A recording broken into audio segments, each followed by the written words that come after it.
back to Joshy64.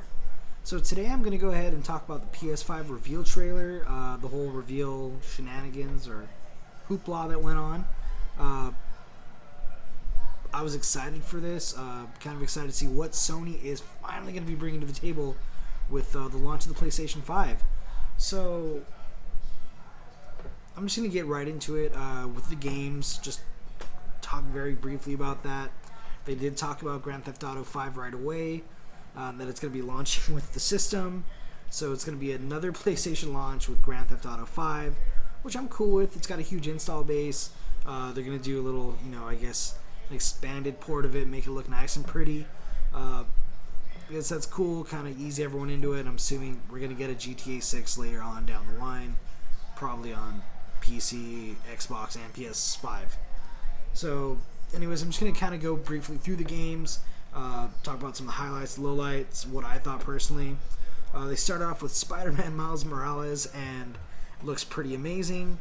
And based off the last Spider-Man game that just came out on PS4, I expect this one to be great as well. Probably continuing off the greatness that was Spider-Man PS4, now with Miles Morales. We're getting a new Gran Turismo 7. Hopefully it's a return to the series. Kind of didn't really do much on PS4, but hey, let's get it started back up on PS5. First big one I thought was Ratchet & Clank Rift Apart. I haven't really played a Ratchet & Clank game, but they've always looked pretty interesting to me. And this one's gonna take advantage of the controller, the haptic feedback, the ray tracing in the console itself. Looks pretty exciting, nice interdimensional adventure. Seems pretty fun and actiony. And you got working title Project Athia from Square Enix, so I'm assuming it's gonna be some kind of either some kind of RPG of some kind. Looks really pretty. That's all I gotta say about that. Stray, I'm interested in that. It's got cats. I love cats. And I think you get to play as this cat after the humans are dead. So, kind of cool. And I like the fact that it looks so realistic. Next up, we have one called Returnal. Looked almost like a Tomb Raider game crossed with a Death Stranding.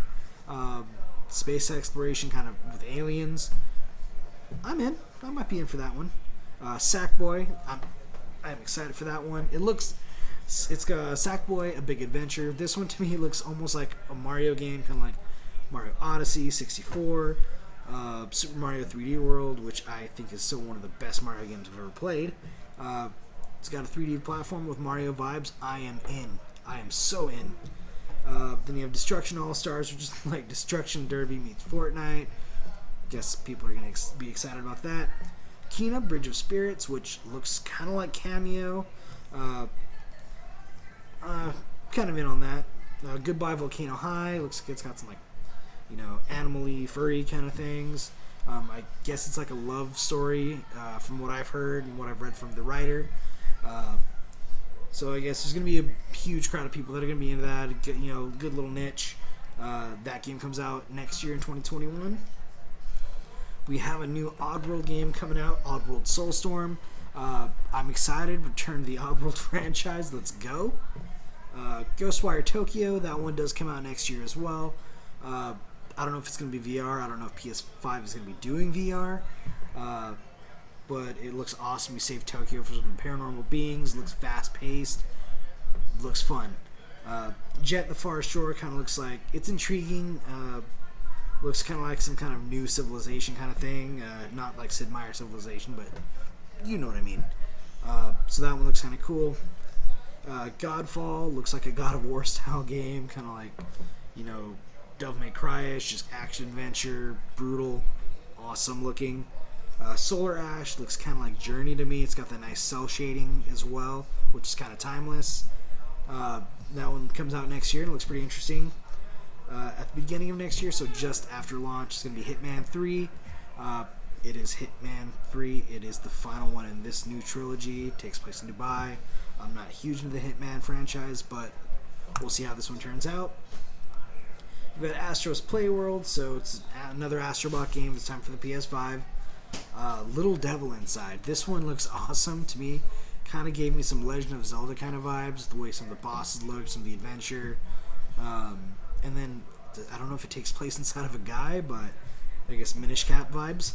So this one looks pretty cool. I'm interested in this one, even if I don't have a PS5 at launch. I really like this one. NBA 2K21. I hope this is great. It looked pretty good in the pre-alpha footage. Just hope they get rid of the whole gambling aspect, but I know they won't because 2K. Bug Snacks. This one looks very cute, very creative. The people that made Octodad made it, so it's probably gonna be a pretty good game. Demon Souls looks brutal. I'm just gonna leave it at that. Looks brutal. Looks awesome. Deathloop, like this one too, also kind of looks like a VR game. Bethesda, please do good. Resident Evil 8 The Village, this one apparently got leaked a while back. It looks pretty creepy. I'm not a huge Resident Evil fan, but this one looks awesome. There's Pragmata, which comes out in a couple years, slated for 2022. I saw a cat, so I liked it. There's an astronaut, a little girl, and then they're on the moon. So, pretty sure everyone's done for. Looks pretty interesting, though. And then lastly, Horizon Forbidden West. Yeah. So, Horizon Zero Dawn's getting a sequel, and that's awesome. And this one looks beautiful. Horizon Zero Dawn looked great on PS4 and PS4 Pro. And this one looks pretty good from what I've seen on PS5. Same post-apocalyptic kind of setting. Interesting, very interesting looking, and beautiful. So those are the games they announced that are going to be either at launch or sometime after, or Pragmata, which is coming out in 2 years, so it's getting the Metroid Prime treatment, where it's going to come out a while from now. Metroid Prime 4, I mean. But yeah, the console itself, they finally showed the console. It looks very sleek, looks very futuristic. It kind of looks like Stark Tower, but that's okay, because it looks cool. It's going to have USB on it, USB-C, so that's beautiful. And I know the controller's going to have USB-C instead of micro USB, so that's a godsend. It's going to have a slot-loading disk drive with 4K Ultra HD Blu-ray, so that's a very good look into the future. And then there's going to be a digital version, which I didn't expect, but I should have probably, because Microsoft's doing one. That's those people that don't care about the disk drive. That's probably going to be for you, and it's probably going to be cheaper, so good for you. For me, I like having physical media, so I'm going to be the sucker that buys the slot-loading disk drive PS5, the one with all the bells and whistles. They did show a new HD camera, which I'm assuming is probably going to be VR after I saw that, so that's going to be good, and people are going to be able to play Just Dance. The media remote looks really cool, really sleek. I like that. The Pulse 3D audio headset, that one looks pretty dope.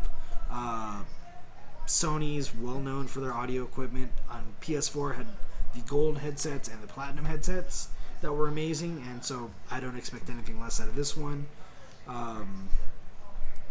Obviously there's going to be some kind of new UI. Like I said, the 4K Ultra HD Blu-ray drive. It's going to have ultra high-speed SSD in there, so they finally caught up to computers a few years ago. But that's going to be pretty awesome too. And, you don't have to wait a few hours. It's going to be able to boot up and probably play your games right away. I'm hoping there's a memory expansion slot so you can do that, or a hard drive expansion slot so you can do that as well. Add an extra SSD. It's going to have the whole ray tracing gimmick. That's going to be cool. 3D audio is going to be great.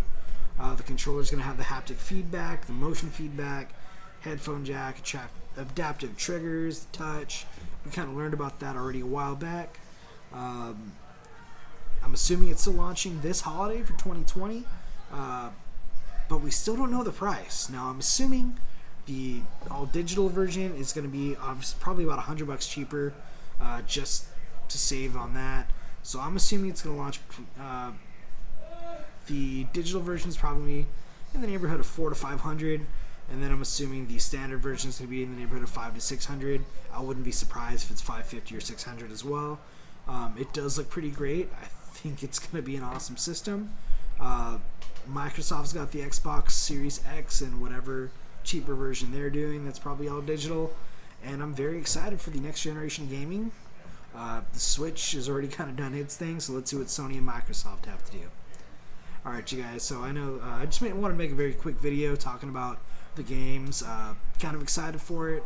Let me know what you guys think in the comments. If you could go ahead and like the video, subscribe to the channel. I will see you guys around. Take care.